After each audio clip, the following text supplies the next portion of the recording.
മക്കൾ സ്കൂളിൽ നിന്ന് വരുന്നൊരു ഒന്നൊന്നര വിശപ്പോയിട്ടാണ്. അവർക്ക് എന്തെങ്കിലും ഉണ്ടാക്കി കൊടുക്കാന്നുള്ളൊരു സന്തോഷമുള്ള കാര്യമല്ലേ. കയ്യിലുണ്ടായിരുന്ന ബ്രെഡും പാലും മാത്രമാണ് കേട്ടോ. പാല് ഞാൻ അടുപ്പത്തേക്ക് വെച്ചു, പാലിലേക്ക് മധുരം ഇട്ട് നന്നായിട്ട് ആറാനായിട്ട് മാറ്റി വെച്ചു. മറ്റൊരു പാത്രത്തിലേക്ക് ഒരു മുട്ട കുത്തി ഒഴിച്ച് നന്നായിട്ട് അങ്ങ് അടിച്ചെടുത്തു. ആറാനായി മാറ്റി വെച്ച പാല് മുട്ടയിലേക്ക് കുറേശ്ശായിട്ട് ഒഴിച്ച് വീണ്ടും ഞാൻ മിക്സ് ചെയ്തെടുത്തു. പാലും മുട്ടയും മിക്സ് ചെയ്ത് വെച്ചിരുന്നതിലേക്ക് ബ്രെഡ് മുക്കിയെടുത്ത് ഒന്ന് ഫ്രൈ ചെയ്തെടുത്തു. ഡീപ് ഫ്രൈ ആക്കേണ്ട കാര്യമില്ല കേട്ടോ, പെട്ടെന്ന് തന്നെ നമുക്ക് വിശപ്പ് താങ്ങാൻ പറ്റാതെ സ്കൂളിൽ നിന്ന് വന്ന ആൾ ദേ കിടക്കുന്നു ടിവിയും കണ്ട്.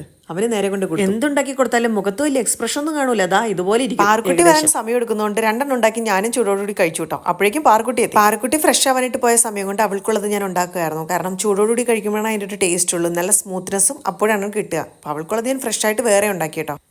ചേട്ടാ, ഇത് അൽക്കുലത്തായി പോയല്ലോ.